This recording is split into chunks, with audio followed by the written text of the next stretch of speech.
दोस्तों, आज फिर आपका एक बार हमारे चैनल क्राइम डायरीज पर आपका स्वागत है। आज फिर हम एक नई कहानी को लेकर के उपस्थित हैं।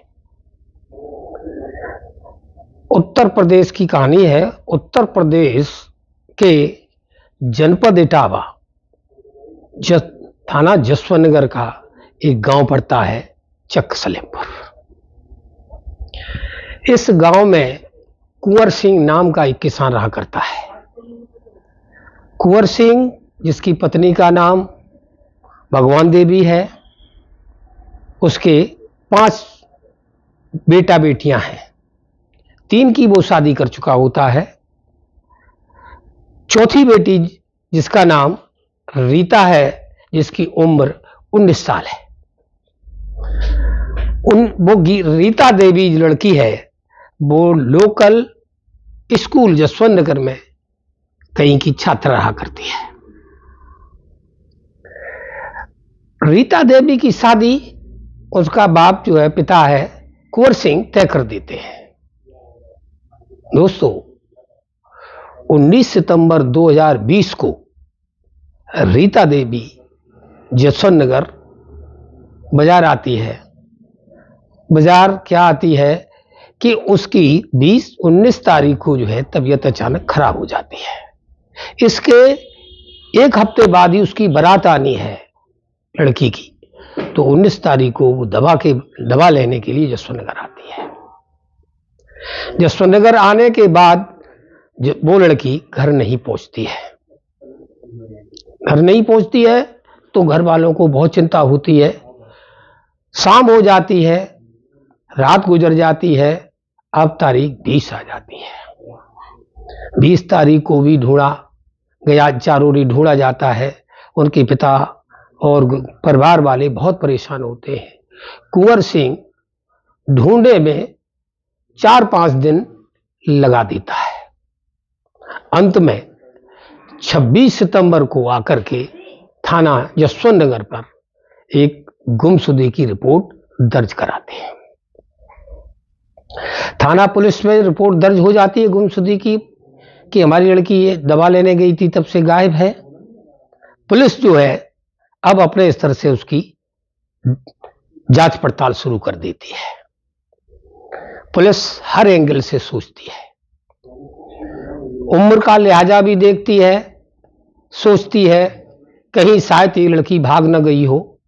पुलिस अपने हिसाब से जांच पड़ताल करती है। पुलिस को भी कई दिन लग जाते हैं। अंत में 29 सितंबर को बाजरे के खेत में एक डेड बॉडी, जिसे डेड बॉडी क्या कहें, कंकाल बरामद होता है।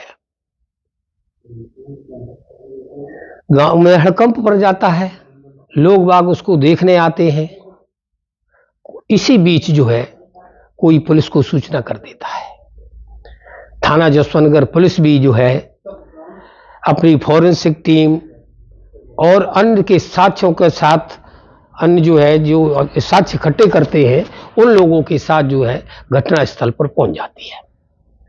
इसी बीच कुंवर सिंह, उसकी पत्नी को भी पता चलता है, तो वो भी जो है उस बाजरे के खेत में आते हैं।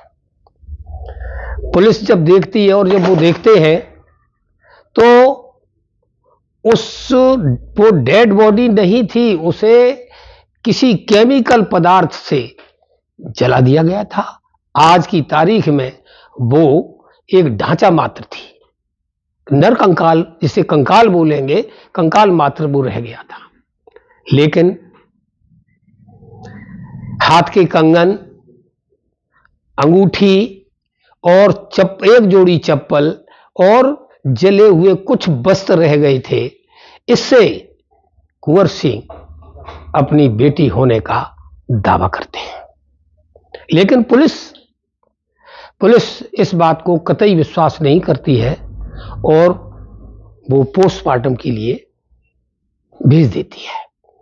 जब ये अपनी बात को रखते हैं तो पुलिस का कहना ये है कि पहले मैं डीएनए टेस्ट कराऊंगा, उसके बाद पक्का सबूत हो जाएगा, फिर हम आगे की कार्रवाई करेंगे।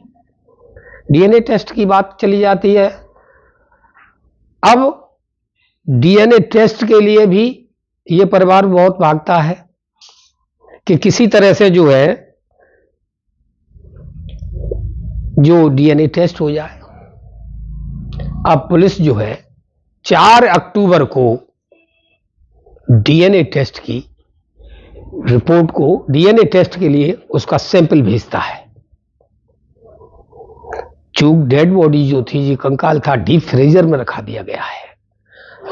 रिपोर्ट जो है वहां चली जाती है। आज की तारीख में हमारे भारतवर्ष में लेबोरेटरीज बहुत कम है और केसेस ज़्यादा हैं, इसलिए इसको परख होने में काफ़ी समय लग जाता है। चूंकि ये परिवार परेशान रहता है और भाग भाग करके पुलिस को बार बार याद दिलाता है, प्लीज़ मेरी डीएनए रिपोर्ट मंगाइए। पुलिस रिमांडर भेजती है। रिमांडर पर रिमांडर भेजने के बाद जो है 26 मार्च को डीएनए रिपोर्ट आती है। डीएनए रिपोर्ट जब आती है तो इनको भी बुलाया जाता कि डीएनए रिपोर्ट आ गई है।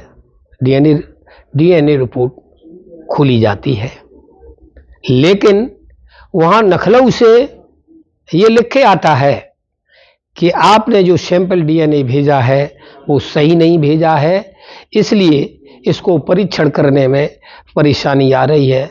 मैं यही नहीं जान पा रहा हूं ये डेड बॉडी पुरुष की है या महिला की है, लिहाजा आप इसको दोबारा सैंपल भेजिए।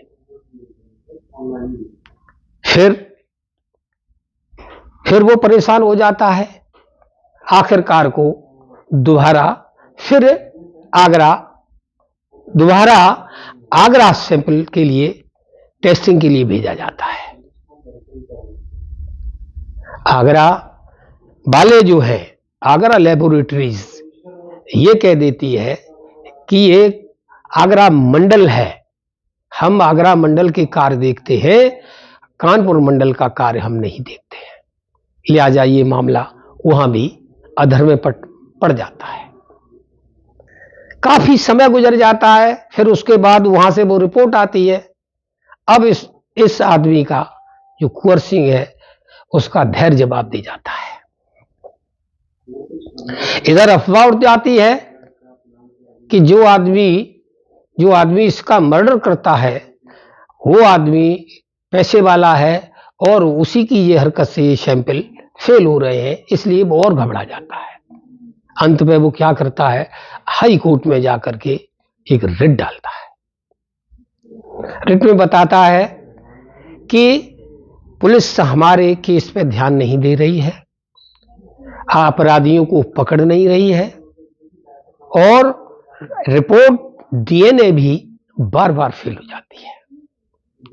पुलिस को हाई कोर्ट फटकार लगाता, माननीय हाई कोर्ट फटकार लगाता है और जो रिपोर्ट डीएनए टेस्ट फेल हुआ है वो मंगवाता देता है।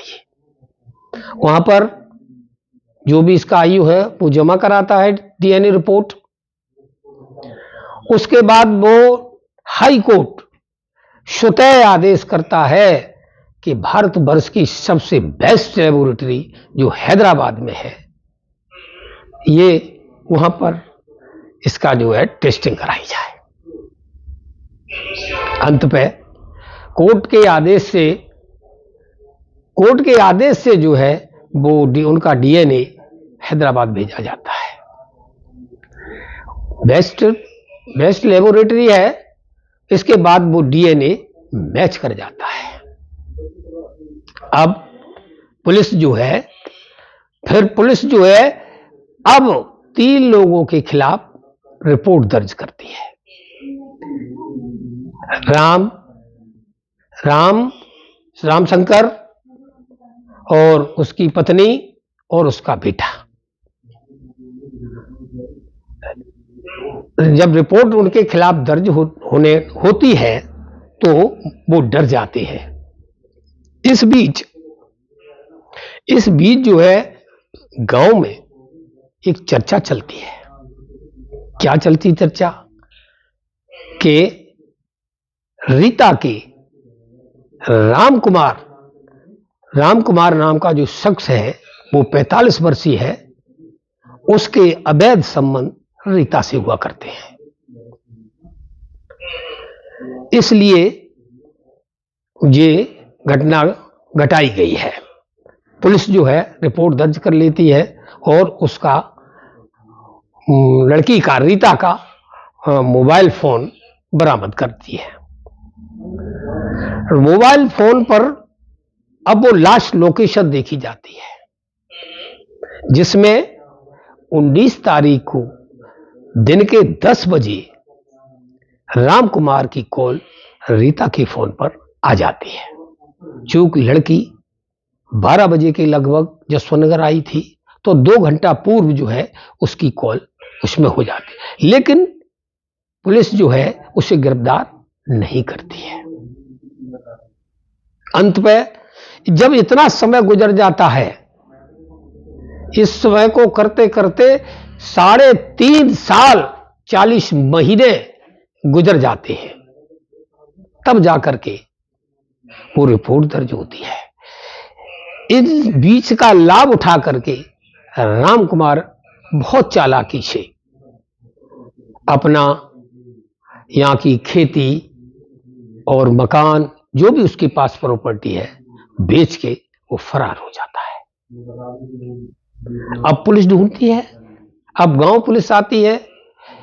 वो इतनी सफाई से गया था कि उसने अपना किसी को पता नहीं चलने दिया है कि मैं कहां जा रहा हूं, कैसे क्या करता हूं।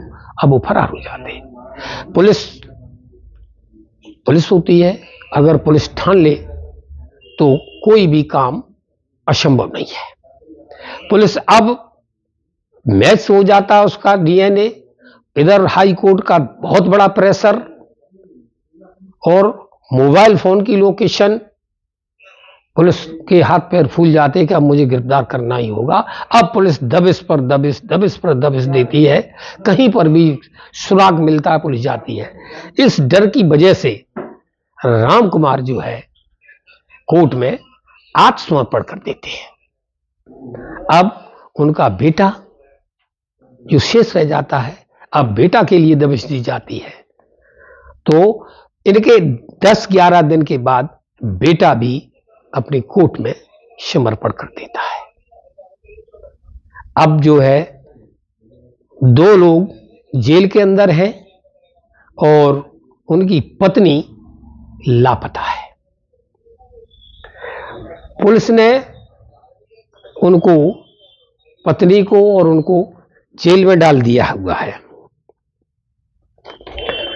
अब जो है अब उनके परिवार वाले आज की डेट में भी राम कुमार और उसकी पत्नी जेल की हवा खा रही है। बेटा राम कुमार और उसका बेटा जेल की हवा खा रहे हैं, पत्नी फरार है। तो पुलिस की लापरवाही इसके आपके सामने है। लोग कहते हैं कि राजा ही चोरी करे तो न्याय कहां से पाए। दूसरी तरफ से हम कहेंगे कि जो न्याय करता, अगर कोई आदमी अपराध करता है उसे दंड देने का काम पुलिस करती है। यहां पर ऐसा नहीं हुआ है, यहां पुलिस अन्याय कर रही है और हाई कोर्ट दंड दे रहा है। तो दोस्तों, हाँ, 31 जब वो हो जाता है तो पुलिस जो है पूरे एसपी, आईजी, डीआईजी सहित आकर के उस लड़की को 3.5 साल बाद पिता को हैंडओवर कराते हैं और उनका दाह संस्कार अपार जन समूह और आईजी, डीआईजी के उपस्थिति में उस बेटी का अंतिम संस्कार कर दिया जाता है। दोस्तों, आपको ये कहानी कैसी लगी मुझे कमेंट करके जरूर बताइए। अगली कहानी सुनने के लिए आप हमारे चैनल को, क्राइम डायरीज को सब्सक्राइब करें, लाइक करें, कमेंट करें, मेरी कमियों को उजागर करें, जिससे हम नए सुधार के साथ आपके पास आ सकें। आप बहुत बहुत धन्यवाद।